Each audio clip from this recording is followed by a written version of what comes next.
So we've discussed and seen a couple of perspectives on how fast things are changing in today's world. And I think we've also touched on the fact that consumer expectations are probably greater than they've ever been. Think how frustrated we now get if we have to wait more than a minute or even 10 seconds for a website to load. I'm sure you've all now found yourself trying to swipe your TV at home because you're so used to being able to move things with the touch of your finger. Oh, has somebody fallen? And I think the expectation from customers is that business should move as fast as they are. And consumers are now expecting business to move at the same speed as other interactions in their life. And the fact that there's more data and more channels and smarter analytics means we should be able to keep up with them. We should be able to respond to our customer needs as quickly as they want us to. So to test this out, what we're going to do this morning for the next half hour or so is have the benefit of asking 3 of our most innovative customer-facing businesses here in the UK how they are increasing customer retention by being agile in their customer engagement strategies. So I'd like to welcome up onto the stage our 3 panelists this morning.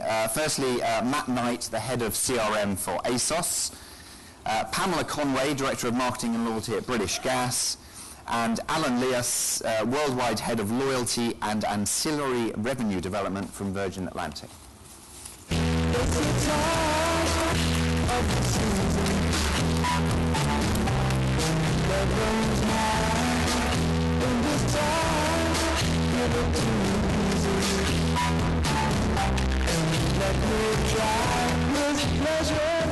So firstly, well done, Alan. We heard you had a bit of a disaster.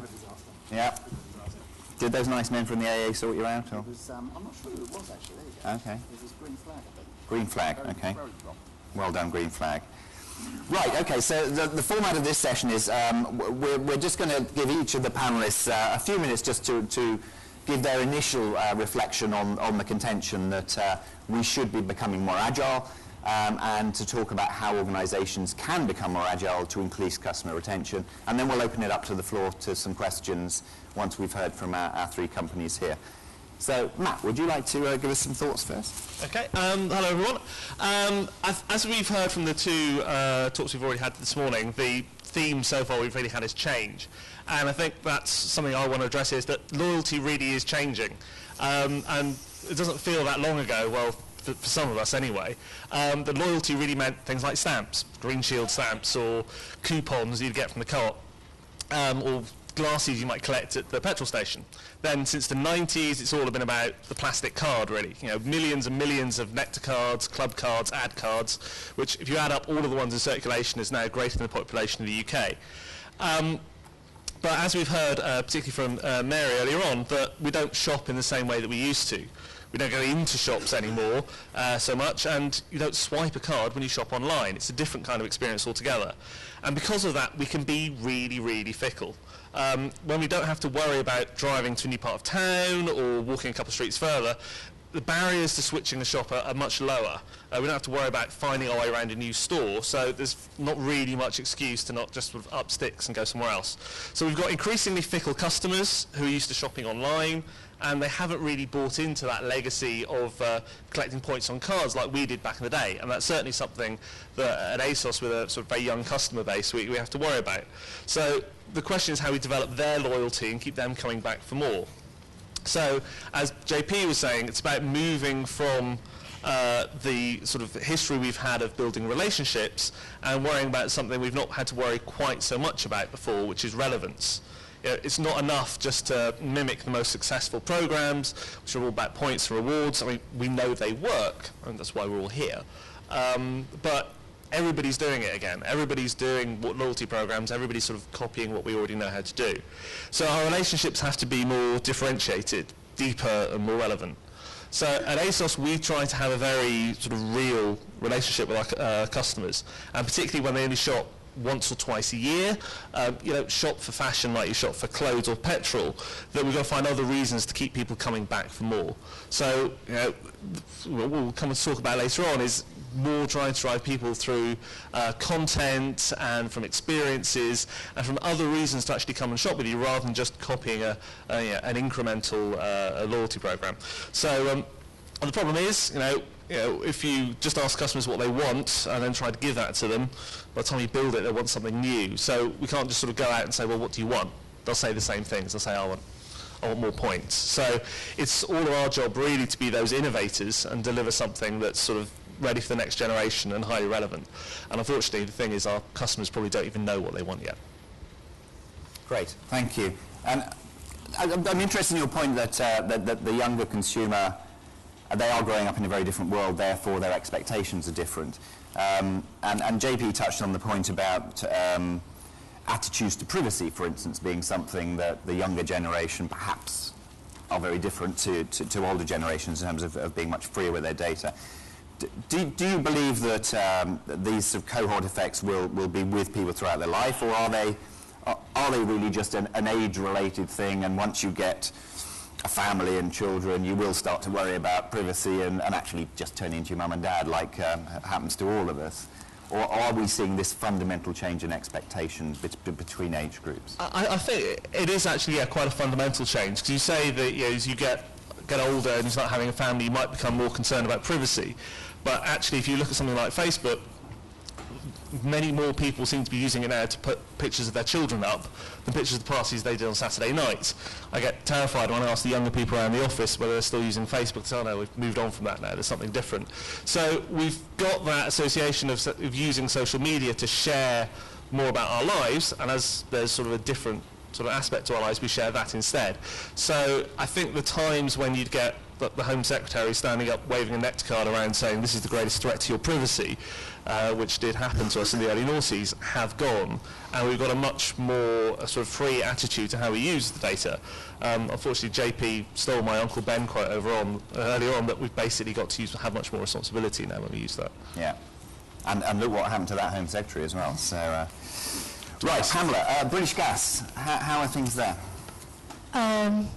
Yeah, it's a completely different sector from the ones I've been hearing about today. A lot of talk about the retail environment and the high street, and obviously our industry is more challenging in the sense that the product we supply isn't tangible. It comes into your house, you use it, but you're not even aware of it half the time. And so our customer interactions are very, very few and far between.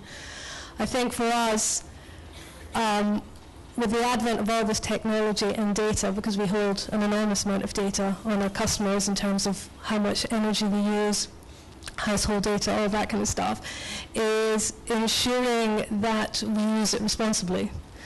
And that when we are trying to build loyalty, that we're doing it in a way that has purpose.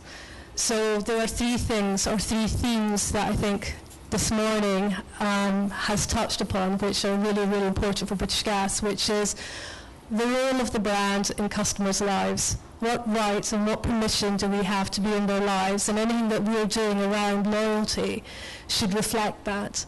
It should be relevant in that context, and relevant not just in terms of timeliness, but relevant in terms of what content, what messages, how are we enhancing their services and experiences with us. And then the third thing is responsible. And I think this is a really big thing as well, and touching on the point there about younger people being freer with their data. I suspect they're freer with their data, but in return expect something of value. They're not just giving it away and hoping that people will use it responsibly. And that is up to us as marketeers to consider that, to kind of look at how we use it. So, for example, we have a new technology called smart meters, which are replacing the old dumb meters, which send information back to the hub about all the energy you're using on a half-hourly basis, if you so choose. Now, to use that information responsibly, we have to ask customers to opt in, and what we're doing is providing reports back to those customers about what they've used their energy on.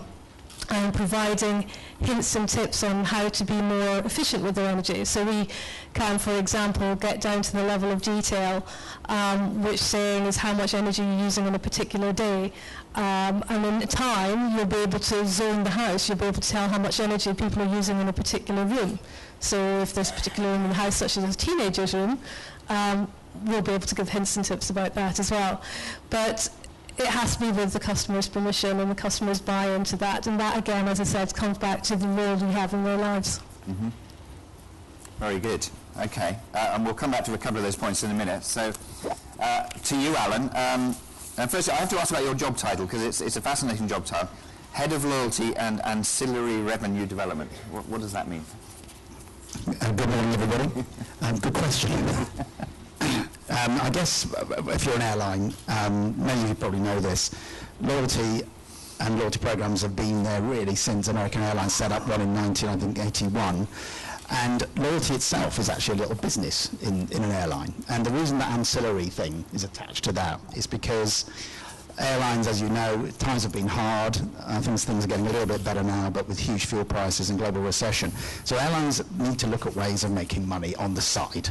So ancillary is a fancy word for making money on the side. But what that means for Virgin Atlantic is giving our customers more choice, things that are on brand, and hopefully things they're happy to pay a little bit more for, recognising that we've always stood for a full service, so you don't have to add any extras if you don't want to. So that's the title. Okay.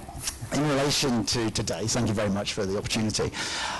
We've heard the R word a couple of times, relevance, and for me and for us at Virgin Atlantic, there's sort of 3 R's that we are always constantly trying to strive to achieve against. 1 is relevance, 2 is reward, and 3 is recognition, which is sort of, I suppose, is the holy trinity as far as we're concerned in relation to driving loyalty and CRM. Our challenge is that we have business customers, but the majority of our customers are leisure customers. Our challenge is buying long-haul leisure, which is an extremely expensive thing to do these days, is a very infrequent thing. So question, how do you develop a relationship and a long-term relationship with customers when very often the first transaction is seen as probably the trip of a lifetime, I'm never going to do it again? So I guess what's happened with us and what happens with any airlines, we've used the loyalty program to build that long-term relationship. And it's a sort of beautiful model, really, because, as I said, it's an income generator in itself. And in marketing, there's very, very few gorgeous businesses, I think, that are gorgeous from everybody's perspective. And the Flying Club, which is our loyalty program, very similar to other airline programs, is gorgeous for a couple of reasons. 1, our customers can get to their dream trip or get to their next dream trip more quickly by being engaged with the Flying Club program, because not just through flying, but through our partner business, our partner network, members can earn miles to get to the next trip. So customers are happy. Partners are happy because what they get is, generally speaking, as you can imagine, travelling long haul, which is what pretty much exclusively is an expensive business. So they get access to high value customers. So for example, we have partnerships with, in financial services, we're in our own credit card businesses, we've got partnerships with people like Tesco, we've got our own online shop, so something like 800 merchants where you can earn miles. So essentially, partners are happy because they get access to higher value customers. And of course, we're happy because A, we have a relevant relationship with our customers, B, we have more information about our customers, and C, our customers like us for the fact that we enable them to basically do what they normally do every day of the week, but by doing what they normally do and modifying their behaviour slightly, they can get to their next long-haul trip. So the loyalty business for us is key, and the difference between, for us, loyalty and CRM, well actually I guess what we've learned over time is that Flying Club has become the centrepiece of our CRM strategy. It scores on the other 2 R's, rewards, so it's a transactional, if you like, objective reason why people get involved, and recognition. I mean, we're lucky enough to have a brand that people seem to relate to, but the recognition piece, the emotional loyalty piece, is further extended by how we take people through different tiers of status within Flying Club. CRM, we do have direct business. We sell a lot of our business through the trade, so in theory they own the host customers. Flying Club is a good way of getting backdoor customer ownership. But customers who don't join the club, we find to the permission conversation, the majority of those customers, the vast majority of those customers, don't see any relevance in having a long-term relationship with us because there's nothing long-term they're planning to do with us. Whereas the other way around, if you look at our Flying Club permissions, well, virtually everybody gives permission, because otherwise you can't get the good stuff, which is the rewards and hopefully taking you through a journey of reward and recognition. So from an engagement perspective, and I think this is called agile engagement. I mean, obviously, we try as best we can to target our communications. We run a marketing database. We've got something like 29 different micro segments, and we try and take our customers through journeys of profitability and hopefully relevance for them, and using that partner data to fill in the gap between every 2 or 3 or 4 years that people travel. And so engagement in itself, done well, is a loyalty driver, but I suppose we're lucky that we've got these other tools as well that we can pull upon, and of course we unashamedly do. Mm-hmm. Great. Okay, thank you. And I'm interested that there's a long-term theme, despite the fluff of the short term and the noise we can create, that the importance of the fundamentals of a long-term relationship is coming through in all of your statements. I just wonder, are we managing to learn yet how often customers want to interact with brands? Because, as I said in the introduction, theoretically now, you could send me a message every 10 seconds and it wouldn't cost you anything, but I probably don't want that. So we're all on this new learning curve about, well, how often do we need to talk to customers? How often do we need to listen to them? Do any of you have any learnings yet, and it is early days, on how we manage that restraint required, really, to stop the junior in the CRM department firing off yet another location-based email? I'll go first if you like. It's clearly something we monitor very, very carefully. Unsubscribes is you get a lot of trouble to win permission from a customer, from a member. So you're very, very careful about unsubscribe. So it starts with your ability to target your messages clearly, and then learning by individual segments what level of frequency that they like.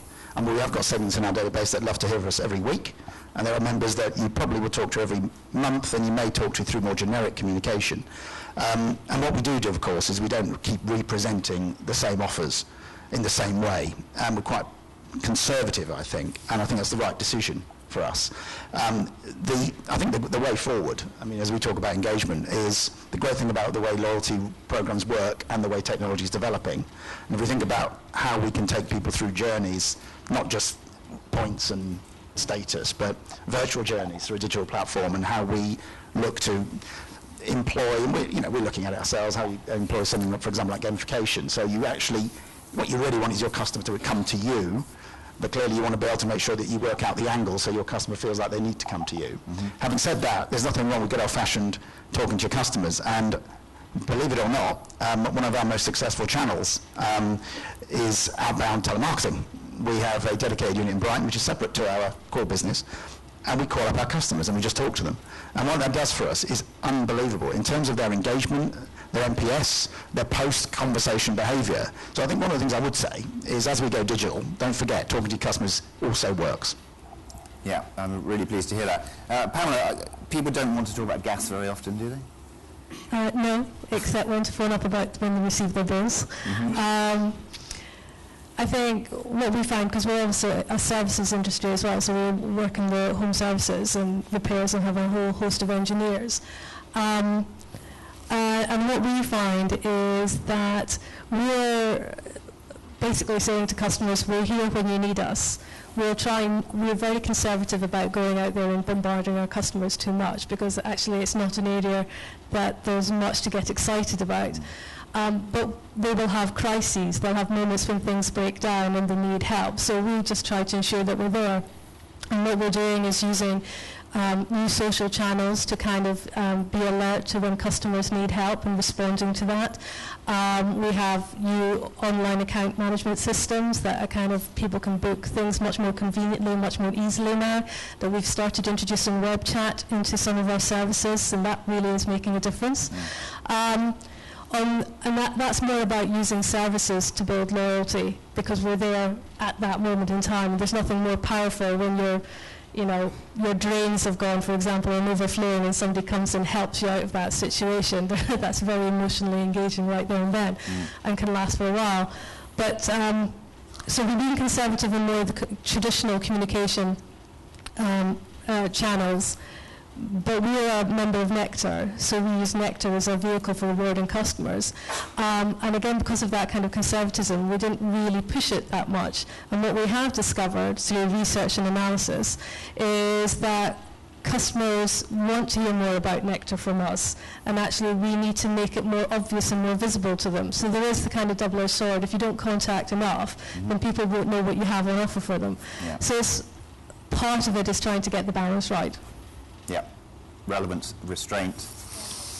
Very good. And the world of fashion, Matt, obviously is more of a chatty world, isn't it? Where I imagine some people will talk high heels all day. Oh, absolutely. We'll find that there are customers that engage with ASOS through the social channels constantly. All day they'll be posting pictures of what they bought. Unpacking is a big thing at the moment. People posting pictures and videos of them actually unpacking what they bought. But just to return to some of the points sort of early on that in this particular question, that managing not only multiple different channels, but different channels within your business, I think, is a challenge. That we often think within our own businesses of CRM and customer care and service delivery, and they're all sort of separate parts of a business. In my previous life at Ocado, I was horrified to receive a message from a customer after about 5 days of their relationship with us saying, "You talk to me too much. I only shop with you first time on Sunday, it's now Thursday, and I've received about 8 different pieces of communication from you." And each separate part of the business was saying, "Well, it wasn't us. I just sent one email saying, welcome."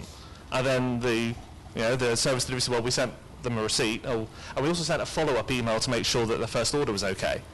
And then the call centre would chime in and say, "Well, we gave them a call to make sure everything was okay after their first order. Oh, and we sent them something through the post to make sure." And before you know it, you're actually bombarding a customer with communication, and they don't see the difference.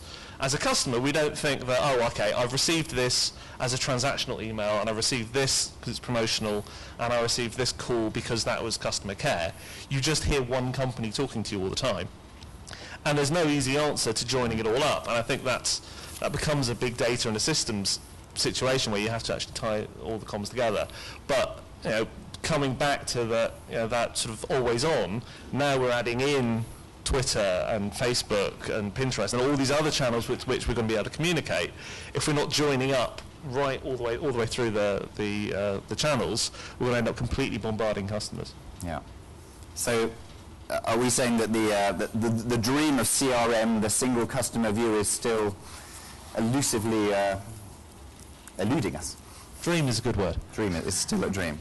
Okay. I'd like to open up to the floor now a little and see if anyone would like to share their experiences or ask the panellists here to expand on anything they've said so far. There's one in the front row here to start. Hi. I'd just be interested in each of your thoughts, particularly Matt, regarding the ASOS magazine and digital. What is your percentage balance split in terms of how you see successful customer comms going? Okay, so it's interesting actually with a sort of a digital-only business that we have a magazine, and I think the ASOS magazine now is the largest fashion magazine by distribution in the UK. And there's an ongoing dialogue within the business and within our customers that with digital business, print content, but I think they still fulfill very different purposes. When you receive a magazine from anyone, whether it's from a supermarket or an online retailer, you're likely to hang on to it a bit longer. It's going to sit around on your coffee table or on the dining table, you're going to flick through it. You will engage with it in a very different way, and I think it's important, particularly as an online retailer, not to continually focus on the very instant sort of throwaway messages that we might be able to send out via email or via Twitter, that actually there is still room for people to actually get more of a physical experience by browsing articles and looking at photographs. And whether that's fashion or the food retailing is still a massive market in grocery magazines. I think it's still true, and possibly more so now you can't actually go into a store so much. We find that our digital base is growing, so the number of customers that are signing up to be online customers and doing a lot of their management through our online systems. So about a third of our base now. but we still have quite an old base, so about half our customers are older generation, and as a result they still welcome all the traditional channels. Email has become a traditional channel, so we would say it's growing quite rapidly. We're almost kind of increasing it 25% year on year. Okay. Yeah, and I think just similar experience. We sort of wrestle from time to time whether we want to start reproducing physical collateral again for our members, to give them another way of understanding what it is they get with their program. And programs are usually pretty complicated. And the reason we haven't recently or haven't decided to reintroduce, for example, physical collateral, the program changes quite a lot. But actually, again, about 50% of our customers are active in terms of doing something with us every 12 months, whether that be flying or earning miles with a partner. And the other 50% would have done something within sort of 2 to 3 years. We tend to rely upon the fact that there is this interaction all the time, and we monitor very carefully how often people come and look at their online accounts. And actually, we're quite pleased. And people do look at their accounts a lot, because there's usually changes going on. I mean, almost like a loyalty program account. Anybody that runs one out there, it's almost like a bank account. You keep an eye on it, and especially if you've done a transaction, you want to know whether that transaction's been posted to your account. So we sort of get away with it, I guess. But the other 50% that aren't active, I mean, they are absolutely the focus of our communication strategy, but we'd stick to digital channels or, as I mentioned, telephone, as direct as possible, before we would probably contemplate in the future reintroducing something a bit more traditional from a sort of physical print perspective. It's very reassuring to hear that the telephone is still a powerful tool when used in the right way, as the volume of the unwanted calls from abroad seems to be uncontrollable at the moment. But right, anything else from the floor? Oh, I'm heading somewhere. Thank you. Well, many companies have engaged in loyalty programs. There's still a few well-known large brands that haven't. What do you think is the case for not having a loyalty program for these brands? If I heard it correctly, there are some large brands which don't have loyalty programs. Why would that be, and is there any excuse for it? Are they stupid? Perhaps they feel that they drive loyalty with their customers through the experience alone, and that they don't feel the need for a program on top of that as such, because the experience in of itself is amazing. Not a large brand, but I'm a First Direct customer, and I know that they just launched their little directory only a couple of years ago, but I've been a First Direct customer since the 90s, and I love it. And I love it because they were available whenever I wanted them, and when I phoned them up and spoke to them, the person I was spoken to would always have a little chat with me, even if it was 1 o'clock in the morning. So I think there are other ways to drive loyalty around experience and engagement that don't necessarily require a program as such, around points, rewards, or anything like that on top of it. Most of it usually comes, I believe, down to the experience, and the points and stuff should be the icing on the cake. Mm-hmm. Yeah, I mean, I think I totally agree with what you've just said there. I think for us, well, for other businesses, I mean, if you're a subscription business, or a regular monthly DD type of payment business, where actually, the behaviour you're seeking is just to continue to pay every month and take the service, no point having your own bespoke loyalty program. It may make sense to join a coalition, as British Gas have. The only question mark there is who's the loyalty with?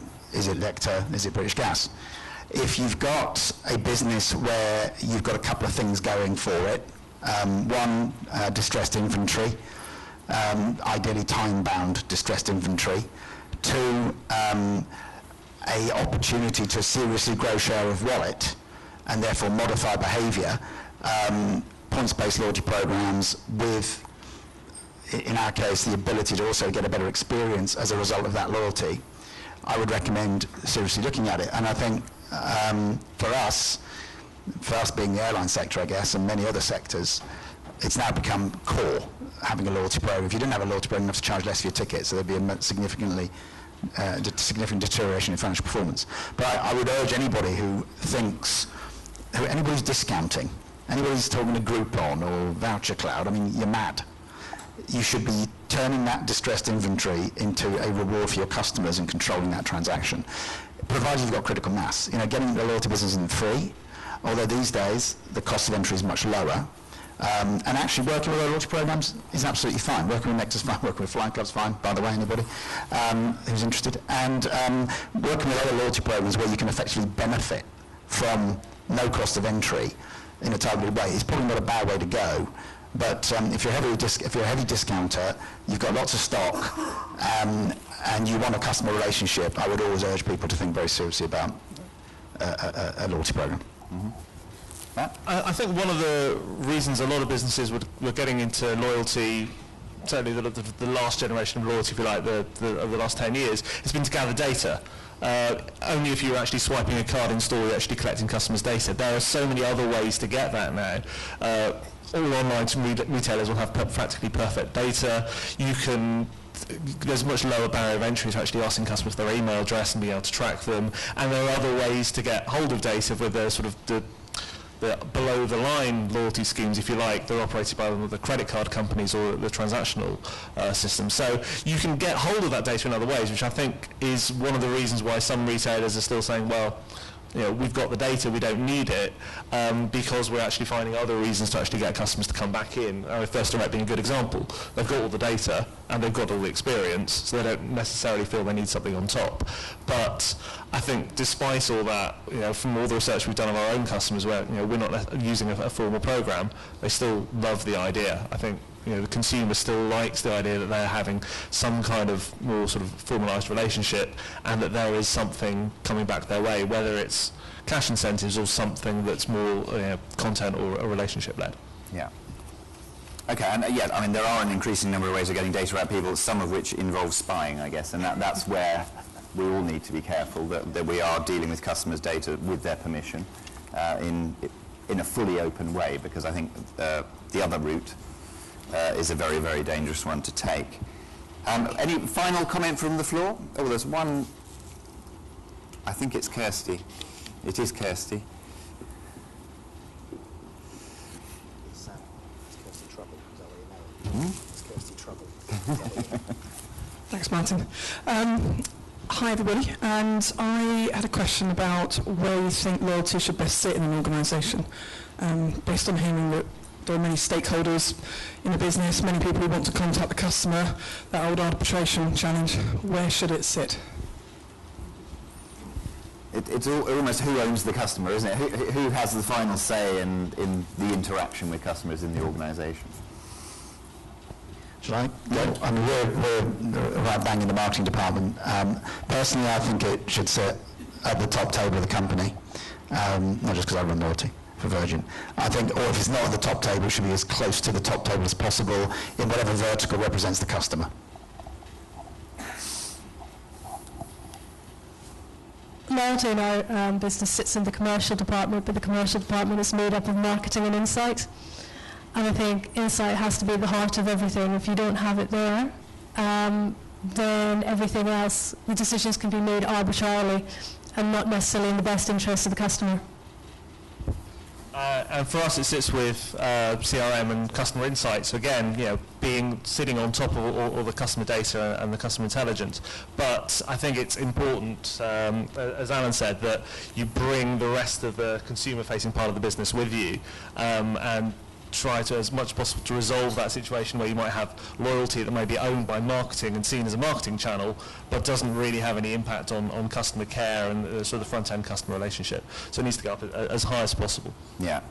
No, I think it really should go right to the top of it. And most of the companies we've touched on have chief execs who would be very, very customer-focused, I think, and the examples that Mary gave earlier.